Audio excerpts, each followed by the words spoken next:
How about it? All right, friends. I think we're coming on. Flower friends, welcome tonight to the live gardening show. I don't have confirmation yet. I think we're live.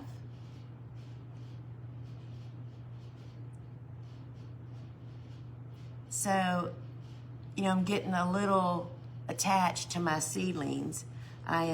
These will be planted in 2 weeks, right? I'm just hoping that it warms up just a little bit. So did I skip a step or something here, y'all? Oh, there we are. I had to hit another button. Hey, flower friends.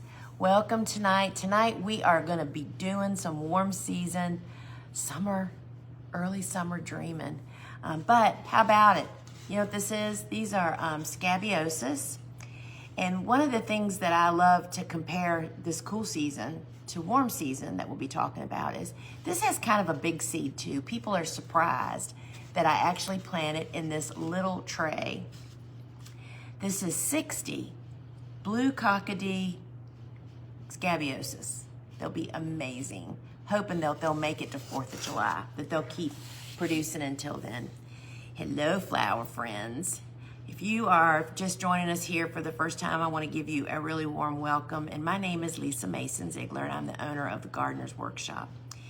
And I have been a professional cut flower grower for the past 25 years, and I am now on a mission, and that is to help other people to grow flowers, whether it's for profit or for pleasure, because it both kind of works out the same way. And I do that by sharing what I'm doing, how I'm doing it, showing you how I do it, and I offer the same tools, seeds, and supplies that I use, as well as my resources, products that we've created, as well as my books.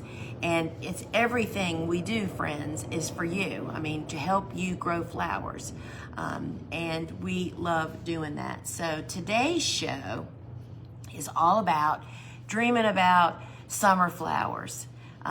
Undoubtedly, it just doesn't even matter what beautiful flower you name to me, hands down, after selling flowers for, I think it was 27 years, I actually sold flowers. Zinnias were the number one. I mean, people bought them week after week after week, and I love them too. I totally understand it. So that's just one of many that we're going to talk about. So we're going to be dreaming about some summer flowers today. And how you can get seeds and when is to be ready for when you're supposed to start on time, right? And as always, I will do a little Q&A at the end of our show. And so if you have a question in the comments below, just put @Lisa and put whatever your question is. And then I will gather those up at the end of the show and see if I can't answer a couple of them. And so, friends, before we jump in, hello, everybody. We just love it when you share and invite your friends. And when you're inside the app, that button right down here at the bottom is how you can actually do that. And so the other thing I just need to remind you of is please double check your email addresses and your phone numbers here inside the app. We can't create a shipping ticket for you without that. So please double check those as you are checking out. And friends, if you have just happened upon us in social media or you're watching us from social media, consider getting the app. It's free. But inside the app, you have more stuff you have access to. One of them is we offer special shipping rates here inside the app only. It's not applicable over on our website. Inside the app, when you do a seed packet only order, we pay the shipping. That's seed packet only orders in the app only, free shipping. We also have a cap on product shipping of $11.95. And that means it doesn't matter how many products you purchase, you only pay $11.95. Both of these specials are only available here inside the app. And we do ship to all 50 of the United States. Friends, we frequently sell out of stuff during the shows. If you go to a product and we're out of stock, you might want to just hit that get notified button, because frequently the team is bringing over more stock from our website. The app and the website do not talk, y'all. It's ridiculous, actually, but it's true. So frequently they're grabbing more stock from over there and bringing it over, and you'll just get a little ding on your phone. All right. And friends, if you see people posting the sunflower emoji, which I already see some, those are folks that are our TGW family. Those are our course students and members of my private flower farmer club. And we just feel the love when they do that. So thank you all so much for doing that. I absolutely love it. So now let's talk about warm season tender annuals, right? So this group of flowers thrive when they're planted into warm to hot conditions, right? And you don't start planting the transplants outside in your garden until after your last expected fall frost, plus, y'all, when the nighttime temperatures, we're not talking, I don't care how hot it gets during the day. It's what happens at nighttime is what is really significant. And when nighttime temperatures are over 60 degrees, like when you look at the 10-day or 2-week forecast, you want to see 60 or above for the next 2 weeks before you start planting transplants out in the garden, right? And if you want to plant seeds outside in the garden, you know, it's probably going to be 2 weeks longer because you're going to be looking for temperatures above 70 degrees at night. Those are just great indicators of where the soil temperature is. And so if you're planting seeds, don't even think about doing it before 70s at night. They just won't germinate, y'all. That's too cold, right? I mean, it's just a simple fact, right? So, you know, really making a plan starts with a great resource that I can recommend. This is my book, The Cut Flower Handbook, which has everything you need to know to grow a great little cutting garden. And there's no better place to start than a warm season cutting garden. It is definitely the most clear-cut and easiest cutting garden to actually grow, right? So the Cut Flower Garden chapter or section 1 in here just goes through all the steps of a concept of growing a cutting garden.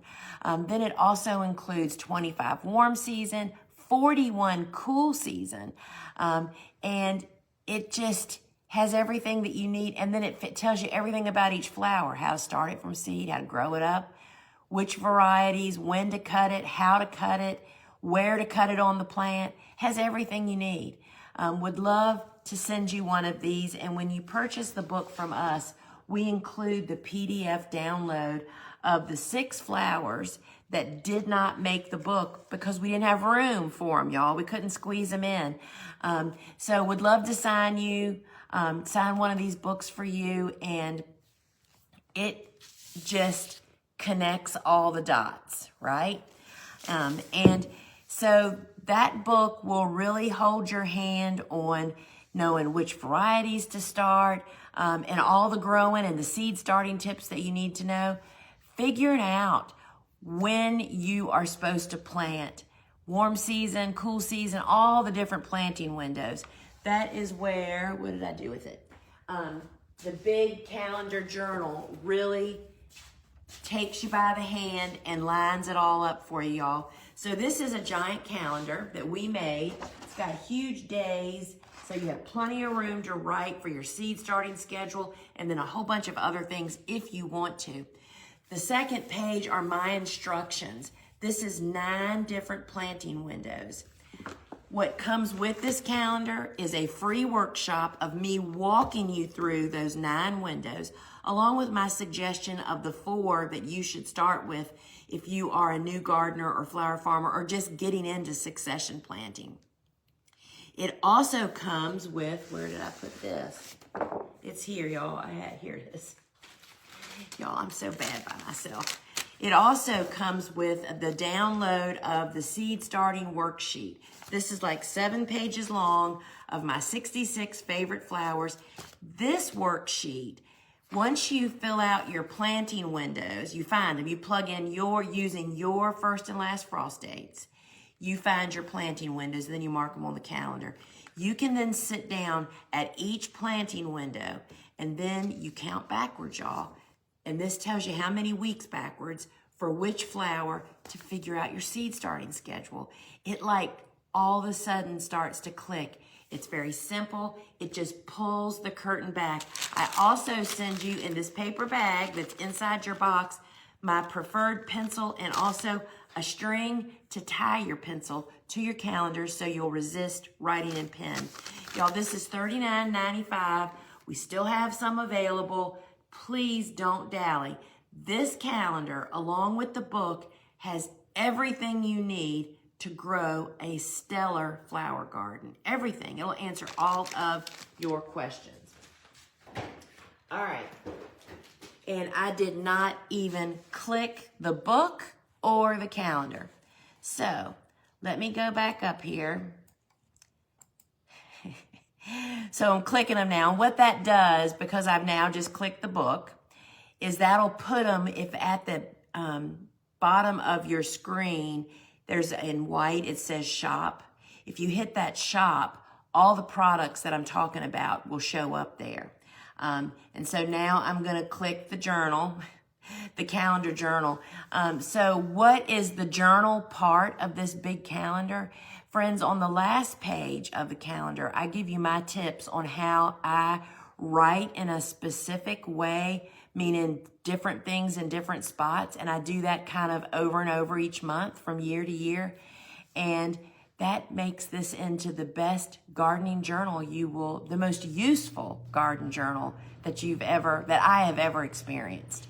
And so that's why it's a journal. It becomes a powerful planning tool for the future when you're filling out your next year's plan and your calendar. So, all right. So I want to go through, so now I've shown you the two resources that have everything you need to plan your garden. Now I want to run through our favorite warm season seeds, and I'm going to try to click each one, y'all. And these are easy. They are the top sellers as flowers and as seeds. And they're just great warm season, tender annual seeds. And I just want to mention, so for me, we don't even starting warm season seeds until the month of March. It's too early, but it's time to get ready, right? All right, so first up, the most popular one is Benary's Giants. These are the largest, most commercially grown zinnias, and I'm going to show you all those colors individually. But if you're just meeting these guys for the first time, I definitely recommend growing the mix to meet all the colors and see if there's favorites, or do you want to just stick with the mix so you have a lot of different ones. They come in a couple of different size packs. So this is the scarlet. This is like the July 4th red. It's really bright red. And then look at this one, and I'll compare it. This is deep red. And see the difference? Can y'all see? This is like fire engine. This is more of a deeper kind of maroony kind of red. Both beautiful, but different, right? Oh my. Then we have the salmon. This is definitely this is good all summer, but this is spectacular in the fall. I love using this with orange. And then this carmine, which, you know, the pictures can never justify the great colors. This is like the color of watermelon, y'all. I love this one. Love this one. And so all of these are in the giant mix. And then this is the coral. The coral is kind of a fluorescent-y. It kind of glows. It is really a beautiful color. And then y'all know orange is my favorite color. I love this one so much. You can see I have an orange shirt on. We always have more orange zinnias and coxcomb and marigolds than any other color. All right, so orange is a hot color all seasons. And then yellow is the color that's universal. This is bright. It just brightens up. Look how pretty that is. All the petals. So Benary's Giants are typically like 4 to 5 inches. They're big. They're beautiful. And now this one is not in the mix. This is the only color that's not in the mix. This is the Benary's Lime, and it's actually not a giant. It's just lime. Whenever I hear something over next to me, I have to look over. Is there a friend in here or something? You know, we do have snakes that visit us inside this building. Don't tell the people that work here with me. Anyway, just heard something. Okay, this is not in the mix. You have to buy this one separately. This is the largest, most double, meaning rows and rows of petals of all the greens I've ever grown. And then this is in the mix. This is white. I love how green it is in the center. Always cut the light colors early, y'all. Love white. I mean, you just can't ever have enough white flowers, is what that all boils down to. This is the favorite pink zinnia. Y'all, this is for weddings. This is for little girl baby showers. Love this pink. And then we have lilac, which is lighter of the two purplish colors.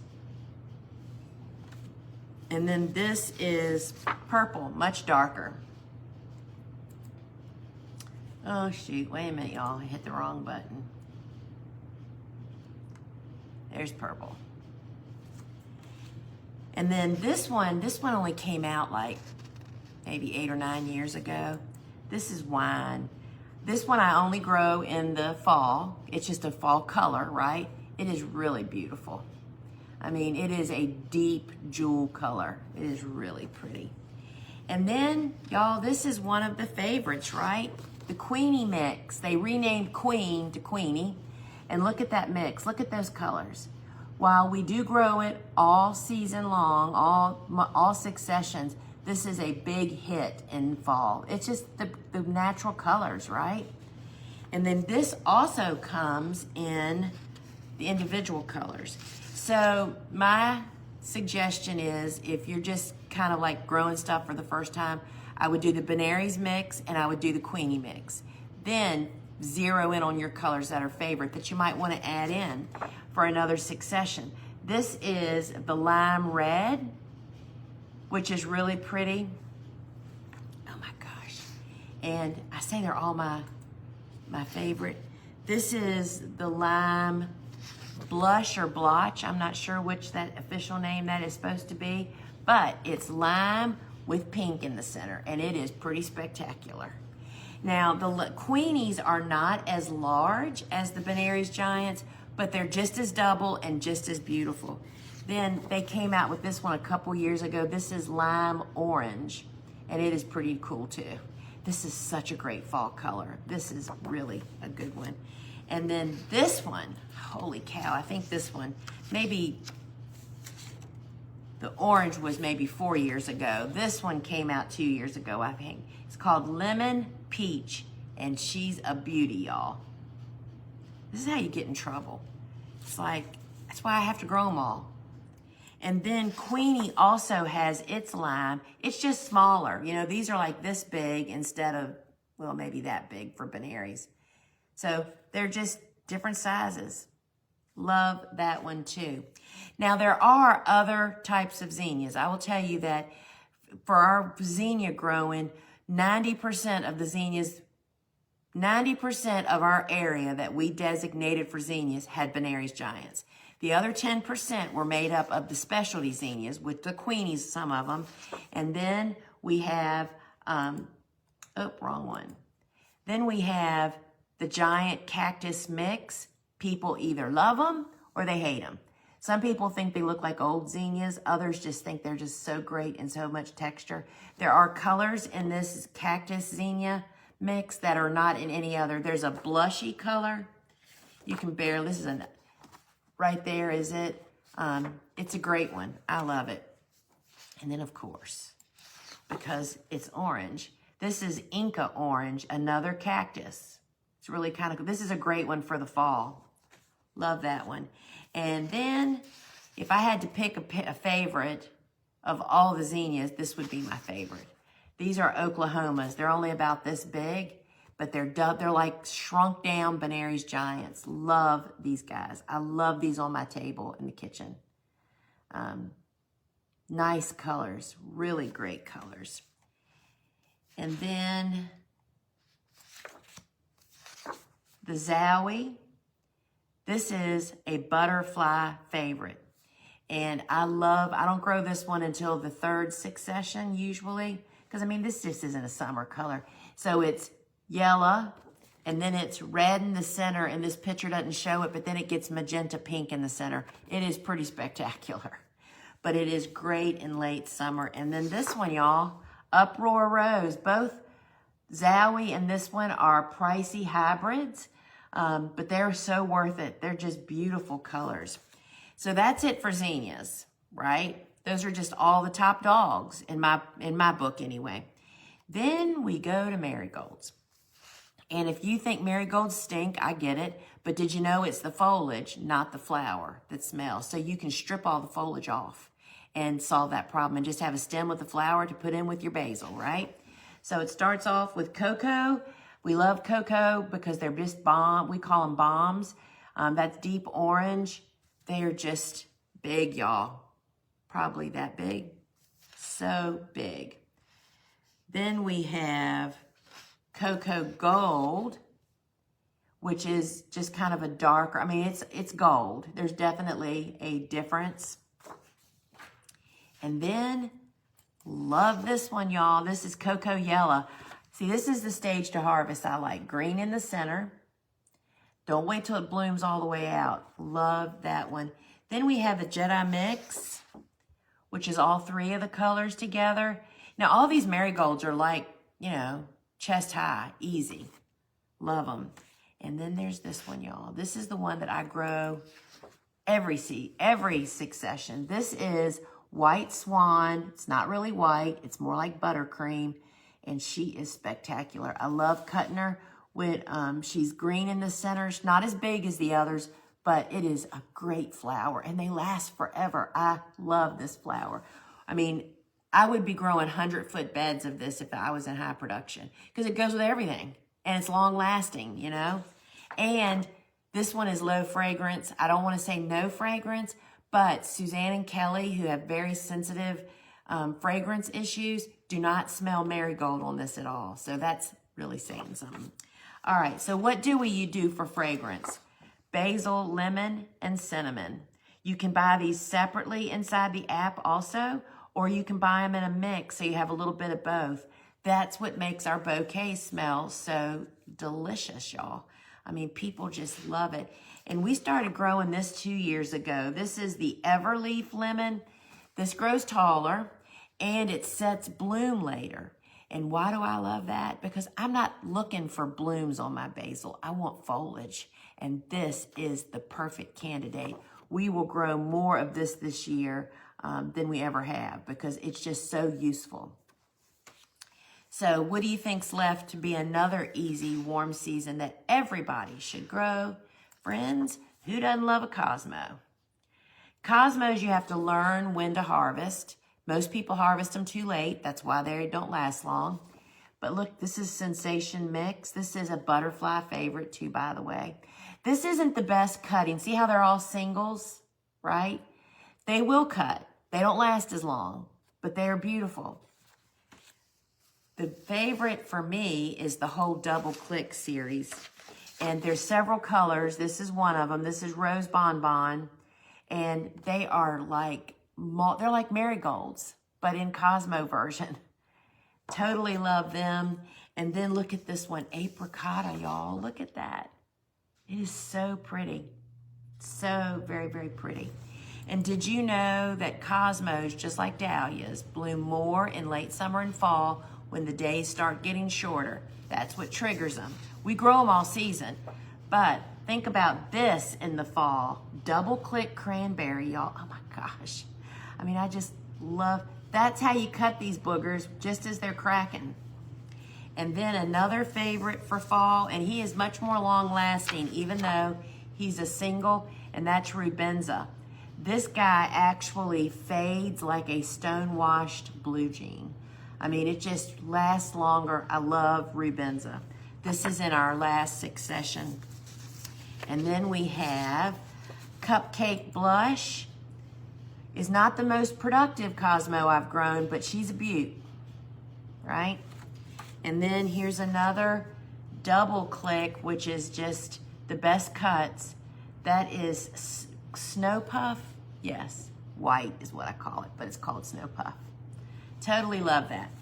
All right, so people are really surprised to learn that I start all of these in the small block. Marigolds, cosmos, and zinnias, y'all, plus the basil, of course. So let me show you. So this is some of my snaps. Look how cute they are, y'all. This is 40 plants on this little tray. They grow in this block until they go out to the garden, and that would be true with all those flower seeds I just showed you. The scabiosis, which this is 60 plants. These are all 2 weeks away. They'll be planted mid-February to the 1st of March. But scabiosis I brought out here because it's got a big seed too, kind of like zinnias. And they grow beautifully in the small block. It's all about timing, y'all. And then look at these. This is a tray of 100 straw flowers. Look how awesome they are. All of those will be planted mid-February to mid-March, depending on what the weather actually does. So let me show you how I make those blocks. And then I'm gonna sow some zinnia seeds to show you exactly how I do it. And I never have enough room, y'all. Do y'all get tired of hearing me complain about that? It's like I'm always trying not to knock like the computer off the back of the table. I mean, the girls have created such a set here. It's kind of amazing, actually, that we do all this and that I can do it by myself. That's not amazing. That's miraculous that I can do it. All right, so now let me reach up here and grab this arm and turn you down. All right, so this is, I do it in a tub. You do it in a tub because the blocking mix you make much wetter than most other ways to start seeds. This is the blocking tool. We import these from England. And this is a potato masher, y'all. And I find that to be the best tool for mixing the water into the blocking mix and also just mixing my blocking mix up if I'm doing DIY. We import these from England. This will make 20 of those 3/4 inch blocks. And I am just pushing it down into the mix. I do it twice just so I'm sure to not, to make sure that the chambers are nice and full. We use flat bottom trays with no drainage holes. This means you can do it anywhere in your house. That's what turned this into a total tabletop seed starting method. You place your tool on your tray, give it a squeeze, and friends, just that quick, we just made 20 soil blocks. It's actually, I find that just even after literally, we were trying to do the math of like how many millions of soil blocks have I made? A bunch. And I'm still grin every time I do that. All right, so let's sow some zinnia seeds. So zinnia seeds are just like cosmos and marigolds. They're long and skinny. All three of them say to cover the seed with soil. And so these, I got coated ones. This coating is actually a clay coating. We don't do it. The seed producers do, and it makes them easier to count and handle. Bobo actually loves coated seeds because A, you can see where you are, but they are just easier to handle. And so to plant a marigold, cosmo, and zinnia, you simply just take the pointy end, because that makes it go easier, and just push it down into the block. You're still gonna see the seed. That's why I like using the coated ones for demonstration. You're just pushing it down into the block. That provides all the cover it needs. You do not need to cover that tail. It just sticks up. And so you would do this very same thing with cosmos, marigold, y'all. I just love it. This is like as satisfying as cross stitch or weeding, whole weeding out in the garden. There you go. It's really quick and easy too.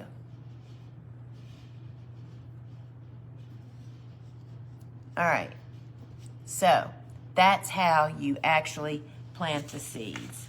Now, we know, right, that all of our seed packets tell you right on the back of the seed packet how many weeks before you want to plant the seed, you start the seed, right? And that's the information that's included on the big calendar journal. And I'm still on double click. I got to move up, y'all. The seed packets tell you that. And so you never have any question of how far in advance you start the seeds before you're planting, whenever you're supposed to plant. And what tells you when to plant? Well, either the Cut Flower Handbook, the calendar tells you. There's resources on our website that tell you how to figure out when you plant warm and cool season seeds, right?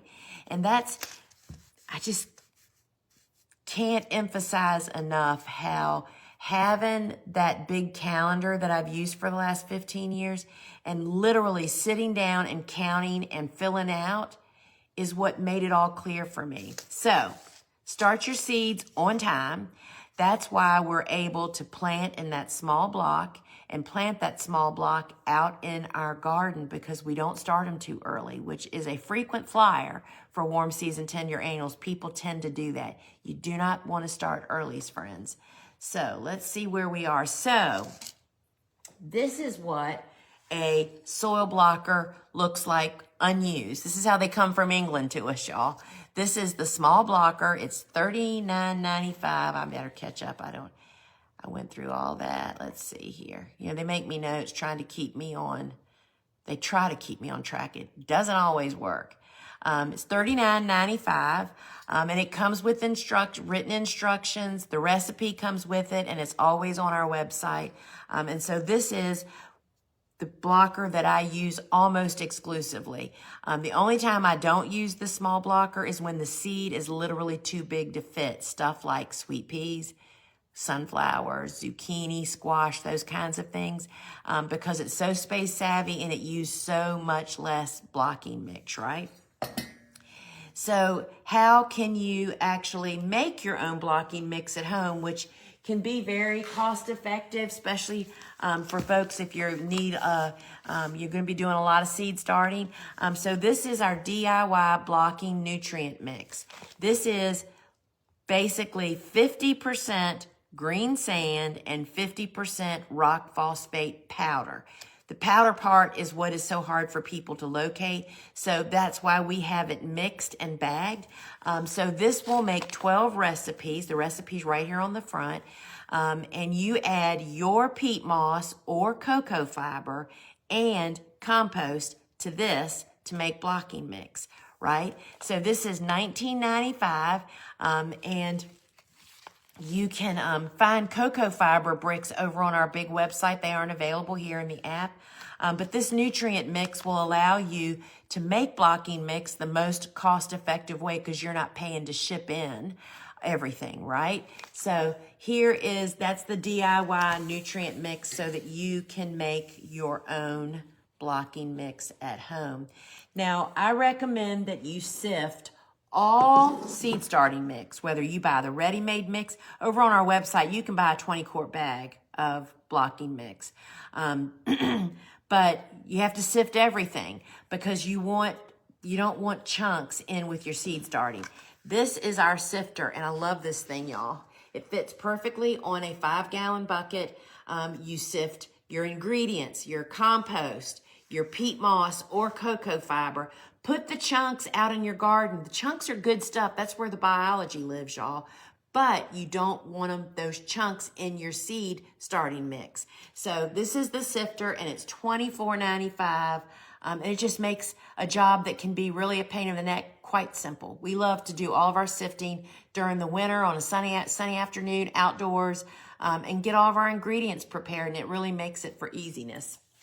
All right, so we use Seedling heat mats for all of our seed starting, whether it's cool season or warm season. Warm season, the difference is we use and place the trays directly on the Seedling heat mat. Most seeds germinate from 75 to 85 degree soil temperature. And you're probably thinking maybe now, well, my house is 72. Maybe that should be fine.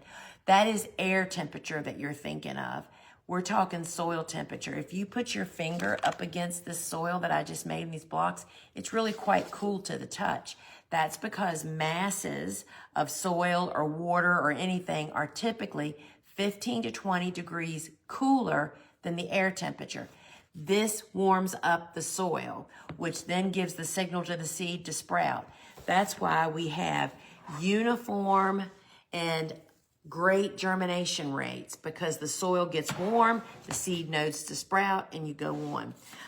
So this has a built-in thermostat. You plug it in, put your trays right on top, and once 50% of the seeds show signs of life, cracking or sprouting, you move them off the heat over to a grow light. And we have some great grow lights over on our website if you need that. But the heat just gets more seeds to actually sprout.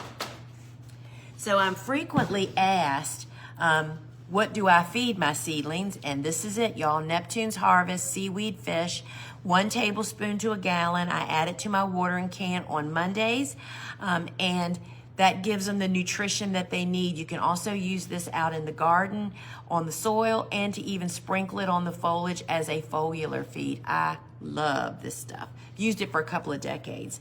So it's a real keeper. And so, you know, this is the time of the year that I'm always gathering up my stuff, making sure I have everything, you know, my shears, my pouch, you know, all that kind of gloves, my pruning saw, all that stuff, right? Well, one of those things is also, particularly for this season, is this tool belt. Love this thing because it's canvas, it's lightweight, and you can put it on. It has, I think it's a 48-inch. I say that, I shouldn't. I think it tells you in the description. My tag is gone. It expands to 48 inches, I believe. And when we put it on, your phone, your water bottle, your clippers, everything will fit. Then you slide it around to be on your backside and it doesn't get in your way. Love this thing. I understand we have limited availability of this one. And so the tool belt is, where is the tool belt? $22.95. So love this thing. Hopefully there's still some left. All right. Now, one of those things that I am always sure to have a stash of here for myself is our gloves. And see, I wore these gloves for years before I started selling them, right? Before I was using them before I started selling stuff. And that is the Atlas Lightweight Glove. And friends, this is the best glove ever. I mean, you have to remind yourself to take it off when you go into the bathroom. Not kidding. You just forget you have them on.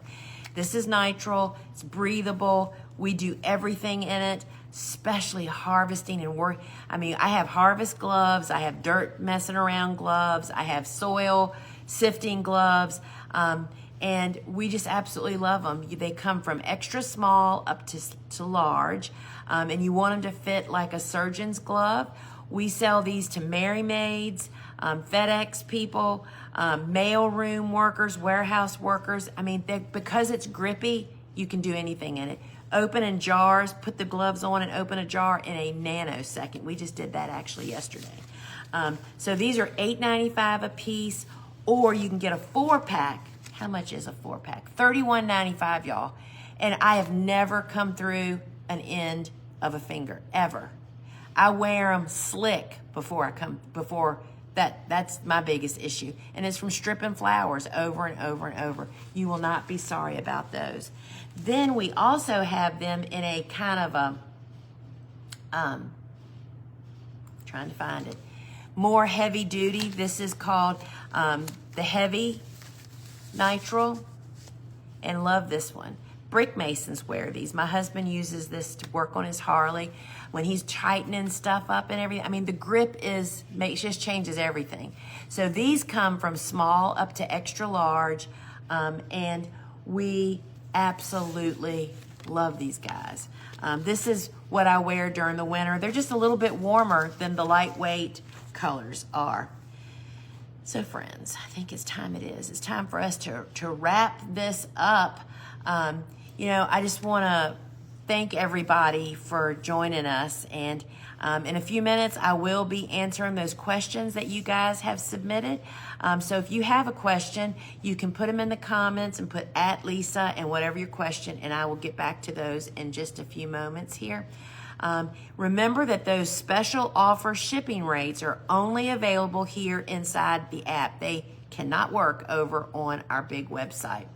And remember, speaking of our big website, we have so many resources over there for you, friends. We have videos, blogs. You can connect with both of our podcasts, Seed Talk and Field and Garden. And over there on the blog, under resources, blogs is one of the choices. That has its own search bar in there. You can go in there and search Store, S-T-O-R-E, and there's a blog by Rhonda about storing seeds. It's super simple and easy to follow, and it'll help you to store your seeds longer. And then this Wednesday at 3 o'clock on Instagram and TikTok, I do Ask a Flower Farmer, and I am hosting this week. And remember to join us for our regular shows this Friday. This Friday on the Big Noon Show, we'll be troubleshooting seed starting. So if you have problems, bring them on over. And of course, I'm here every Wednesday at 8 p.m. And I do pop-up shops. Those are unscheduled. And so be sure that your notifications are turned on inside your app. So you'll get a little ding on your phone when I get a wild hair and go live, right? All right, so I hope this is going to help you to get ready, be prepared, figure out, our resources will help you figure out exactly when you're supposed to start and plant your warm season seeds. Get your seeds, learn what you're supposed to do from the books, grab your calendar and just sit down. And y'all, it is not really glamorous. It's sitting down with that calendar, filling it out, finding your planting windows, putting them in, then sit down with my seed worksheet and count backwards. And it tells you when to start your seeds. And it'll guide you throughout the seed. There's 9 different planting windows. Honestly, it's so simple. That's why we don't get it, right? So my friends, stick around. If you're not sticking around, thanks for joining me. But if you're sticking around for the questions, I'm getting ready to do that now. All right. Let's see what we got here. Hey, everybody. Hey, Veronica from Ireland. Y'all are so welcome. I love seeing all these sunflowers. Rosemary, how long do you harden off seedlings before transplanting into the garden for very early spring? Good question, Rosemary. So first off, my cool flowers spent the night out last night. Last night we only went down to 32. I knew I was pushing it. They looked a little cold this morning, but typically because I definitely hoop and row cover my very early spring plantings because we just have cold rolling wind here all the time. So I will only harden off for a few days out on my carport, if that, because literally if you plant and hoop and cover immediately, that's kind of hardening them off out in the garden. Never would do that with warm season, ever. But with cool, you can actually do that. Christina, Lisa, would you ever consider writing another book? I so enjoy what you have made so far. So what are some things you would want to write about? Oh, I don't know. The journey, maybe. I have to think about that. Come back next week and ask me that again. Lisa, my Bells of Ireland seedlings are too long and falling over, and I'm thinking that's because my grow lights are too high under my cabinets. Could this be my problem, or are there other reasons? So Bells of Ireland, kind of like Sweet William. First off, I don't know how tall they are, but 3 to 5 inches is what you're looking for to transplant outside. And if they're that size or bigger, that they just need to be planted as soon as conditions actually allow you to do that. And another thing you can do if you can't plant, if it's still too cold, cool the air temperature down. That just stalls them. And go easy on water. Keep them, don't let them dry completely out, but don't overdo it, and certainly don't fertilize them, okay? Hello, everybody.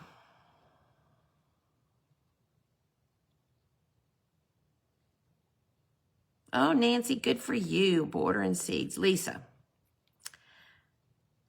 I planted all of my eucalyptus seeds I got from you on February 1st for Zone 6B, Michigan. My last frost is May 15th. I'm getting frustrated because I am also soil blocking these seeds in the 3/4 inch. Have them in the styrofoam trays on a cookie rack on heat mats. My struggle is keeping those small blocks from drying out. I have since put domes over them, but they still seem to dry out. I know you mentioned burlap, but is there a cloth or something I could put the soil blocks on that will retain water and help the moisture to stay higher? Okay, Patrick, the reason that they're drying out is because I suspect that you're not watering them thorough enough when you water. I water once a day in the morning. That grow room gets hot as blazes in there, just like a greenhouse does, because it faces southeast. There's heat mats and grow lights, and the door stays shut, okay? So my room gets really hot, which just means it dries stuff out. And I only have to water once a day. When you water, I posted a video. I posted on my Instagram account, but it would be on Facebook too, yesterday, a reel of me watering. And the whole bottom line is that I think people are scared to put in enough water because they're afraid that there's going to be standing water. You can put in a little bit more water than you think you need to. Water your seed, all your trays. Let it sit. What you're trying to do is let the water sit for like 2 to 5 minutes. Then you go back and put your eyeball on every tray. You gently tip.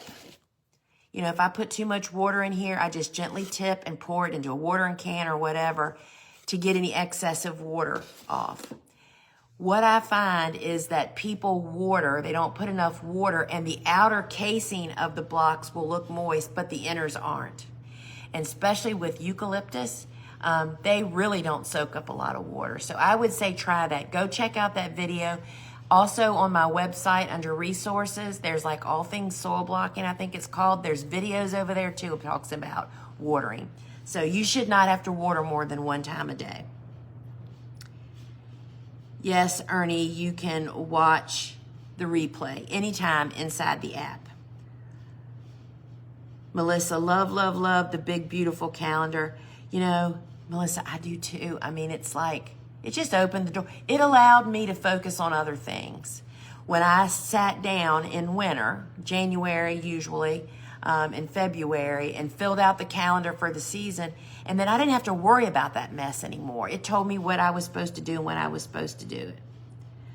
All right. Just ordered my baby. Annie, what I guessed, is that the calendar or a book? I'm not sure. On the succession planning and using the calendar, once I go back and find my seed starting date for zinnias, for instance, do I go one forward for a few weeks so that they grow successfully? So Cynthia, if you, on the big calendar for the warm season, it tells you how to figure out when your first succession is, which is the planting that's right after, that follows your last spring frost. And then the next planting window is your second succession. And it tells you that I typically do that 4 to 6 weeks after my first succession is planted. That just stretches them out. But really how frequent you do them or how far apart, really, if you are a commercial grower and you're selling a lot of flowers, it pays to have them closer together. But if you're a home gardener or just getting started, 2 or 3 at the most warm season successions is plenty. Annie, oh my book, you're funny. Snakes. Let me tell you something. You learn to love snakes when you realize they eat all the voles and all the mice. We have no mice in this building. They used to eat my sunflower. They used to wreck my seed room. Never, for 10 years now. All right, Lisa, zinnias mixed seed. Are they sectioned and labeled what colors they are? Tina, when you buy the mixed binaries, no, they're all mixed together. But you can purchase the individual colors separately.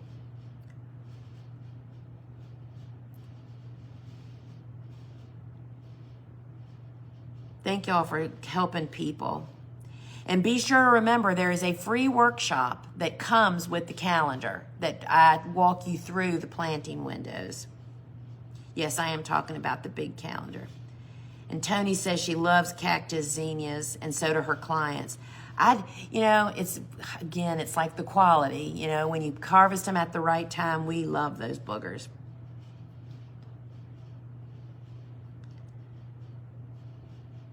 Melissa says, I need their stinkiness to keep pests at bay. She's talking about marigold. Lisa, what are your thoughts on Aztec zinnias, scabious zinnias, and Cinderella and cupcake zinnias? I don't grow them.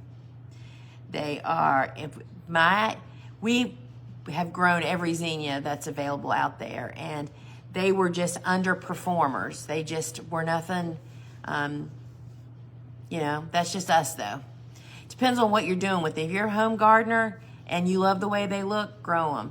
But as far as growing them commercially, we just didn't find that they had value. And it also depends on, cupcakes, they did not look like everybody says they look in pictures on the seed catalogs. Melissa, I do not see where the 3 succession planting is on the big calendar. It's in the blue, it's in the yellow. Ouch. Darn it, I just jammed my finger. So here's the 9 windows. Here are the yellow ones. There's 4, or actually there's 3 successions right there. I'm telling you, you have to do it fresh when you're bright in the morning. It's a lot to take in, y'all. But it will open your eyes. Lisa, have trouble with cosmos growing super tall and heavy branching that breaks even after pinching when 8 inches tall.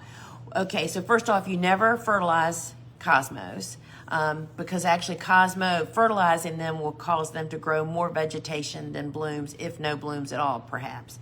But I don't know if you're growing them in low light. Our cosmos grow chest high easily. We use flower support netting for that very reason. That's what prevents them from splitting. And then we cut them hard. If you're using them for cut flowers, you have to be tough love, going deep every time you cut, because that helps to control what you're talking about and gets more stems to grow. But that's what causes the breaking. Lisa, I was told that it's best to direct sow zinnias directly outdoors for best results. If we can soil block, that would be awesome. Lisa, that may be based on people's experience of growing them in containers like plug trays. Most people leave them in the trays way too long. But in soil blocks, we start zinnias 2 to 3 weeks, and that's on it's on our seed packets, all of it. But this worksheet that comes with the calendar tells, let's get to the warm. I've been in cold mode, cool season mode since last October, y'all. I keep everything in here's got cool on it. On the warm, where's zinnias? It tells you right on this worksheet, zinnias start 2 to 3 weeks before you plant them out. If you started them 6 weeks before it was time to plant them in the small block, they are not going to do well, right? You just have to start them on time and they'll do really great. And yes, we do not direct sow zinnias at all. And I have started, I am sure, 1 million zinnias in soil blocks. How many weeks ago did you start the 3 sample trays you just showed? These were all January 6. These are snaps. January 6, straw flower. This is the silvery rose.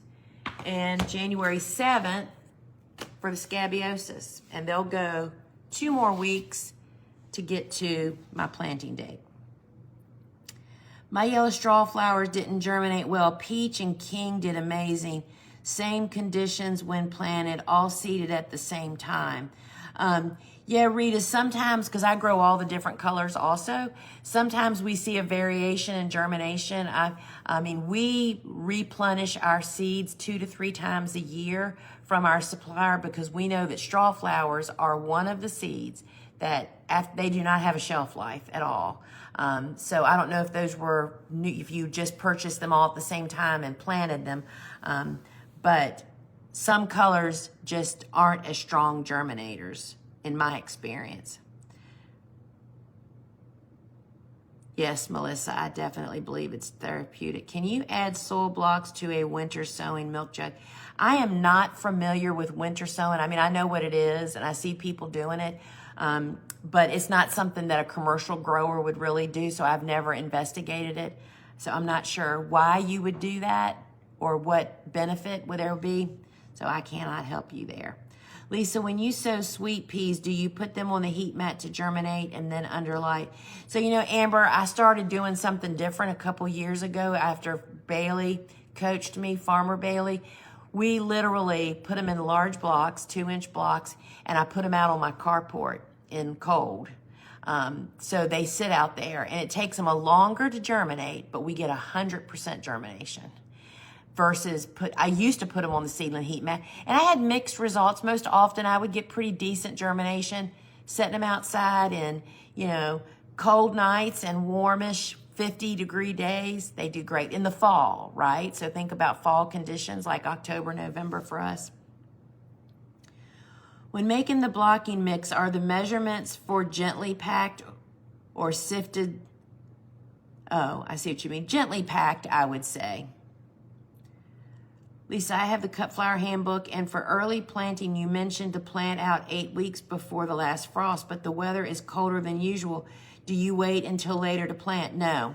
So Leslie, I know exactly, so she's talking about very early spring is 6 to 8 weeks before the last frost.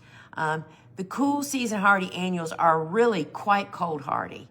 If where you are, you can't fall plant them because they aren't winter hardy, that's because they can't do the long haul of that cold.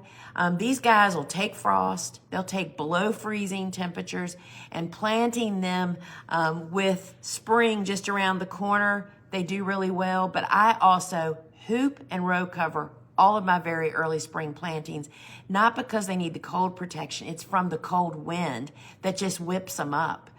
So no, I plant on time. I have learned to not follow the weather. Follow the calendar, and it works out. You know, it's amazing. Yeah, Christina, I love the gloves too. What do you do for fungus gnats? I've tried everything. All right, so fungus gnats, we have a fungus gnat kit, or you can buy them both separately here in the app. It's the BT bits you put in your watering can. The key to fungus gnats is to prevent them. Anybody starting seeds should be doing this every single week. I do fertilizer on Monday, fungus gnat prevention on Wednesdays.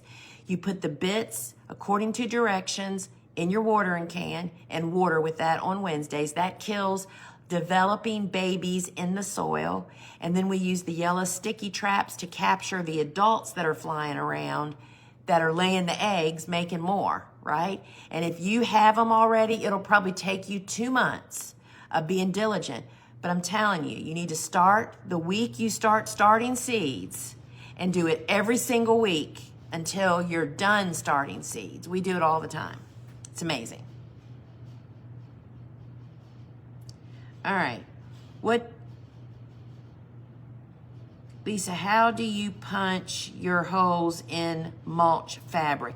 We don't use mulch fabric. We use biodegradable film, and it's very easy to just pop a hole in it, whether it's a screwdriver or a dandelion weeder or a dibber. Any of those things will work. And there's videos on the products, but we don't use landscape fabric. My larkspur self-seeded very thick. All right, I just hit that and it went away. Wait a minute, y'all. I've got to find my way back.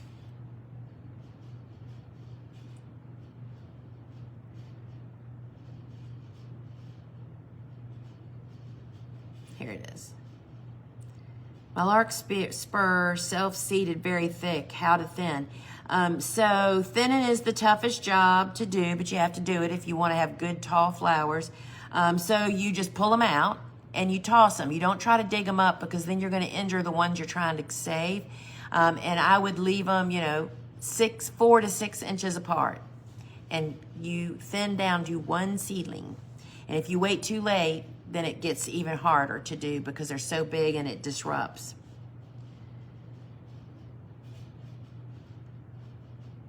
Lisa, our nighttime temperatures don't get to consistently above 60 at night until August. Oh, you're in Washington State. Good gracious. Our last frost is April, but we generally don't plant outside for sure safely until mid-May. So for seeds 6 to 8 weeks out, when would you start seeds? Well, it would depend on what seed you're talking about. So if you know when you want to plant, you just go by the list or the book or on the website, and it's even on the seed packet. It tells you how many weeks in advance to actually start. And you know, I know that y'all suffer with cool temperatures at night out there. I mean, I know people that actually grow in hoop houses, zinnias and marigolds and coxcomb for that very reason, just to heat them up. They perform better when they get hot, right? So, but you could grow cool flowers all summer long, right? I mean, that's the benefit. Two sides to every coin, y'all. Lisa, when do you block up eucalyptus? Also on Fridays for compost tea bags day. If using worm casting tea, how much should be used? I cannot, I don't know about the worm casting tea because I don't have that. But the tea bag is for 1 gallon of water. And so my eucalyptus, which I'll be showing that on Friday. I have 2 trays of eucalyptus. One was warmer than the other, and it's funny to see how different the growth is. But I haven't pumped them up yet. We'll be looking at that on the Friday show.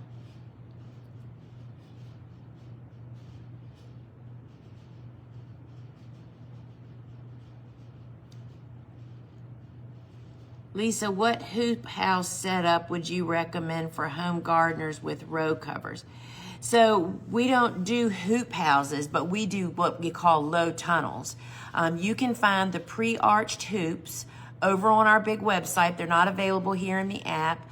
And that's all that I use with the lightweight row cover, and there's multiple lengths available over there, as well as the anchor bags. We even sell row cover kits that have all 3 together for like a 50-foot row cover, which would make like a 45-foot bed. So you can check that out over there. Do you guys sell, or can you recommend where to get the blocking basin tub that you use? You know, we used to sell those years and years and years ago, is why I have it. But I actually saw it. I don't usually say store names, but I'll say it. Home Depot had one online. You had to buy it. And we actually bought one there to replace mine several years ago. It's called a potting tray, I think. How do you print out your flower charts with the scan you get with the calendar from the computer and not the phone? Okay, so, and that's a great question. So you can scan the scan with your camera on your phone, and that brings up the page that has the seed worksheet, right? The link on there. You can copy and paste the URL, that's the website address on the top. Copy that and then email it to yourself. And then that email, I would guess, would land in your email box on your computer. You can click it and then you can print, okay? If you have trouble with that, just reach out to the office, info@thegardenersworkshop.com. What could be the reason for my making recipe for the soil blocker where the watering causes them to flatten down on the perimeter blocks? I don't know what you're using. It could be if it's cocoa fiber, the quality of it, or the peat moss. Not likely the peat moss. Cocoa fiber reacts different to water than peat moss does. I'm in the peat moss camp. But that could be it, and also the compost. And the way that you water. If you check out that video, and it's actually in YouTube and the shorts also, if you don't do social media, posted it yesterday, and it's up close of me watering that new setup that I put up over there of my seedlings, a tabletop. And it shows you how you pour like against the edge of the tray. So maybe that'll help. They were all new seeds from Gardener's Workshop. I just sowed more yellow. Well, let us know, Rita. I don't think I sowed yellow this year, but I have found that to be true. And it's about straw flowers. I mean, it's unique, I would say, to straw flowers. The last snap zapped my straw flowers. Oh, and billy balls I think they will come back. Yeah, my billy balls look a little tough.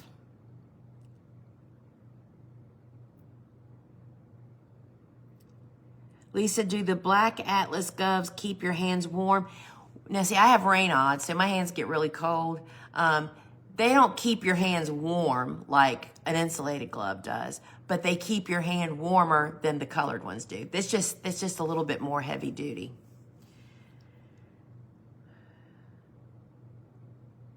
So Melissa has a tip for the yellow sticky traps. So y'all can check that out. That's a good idea. Yeah, if you're using cocoa fiber, Lisa, I would try peat moss, and I bet that'll change that.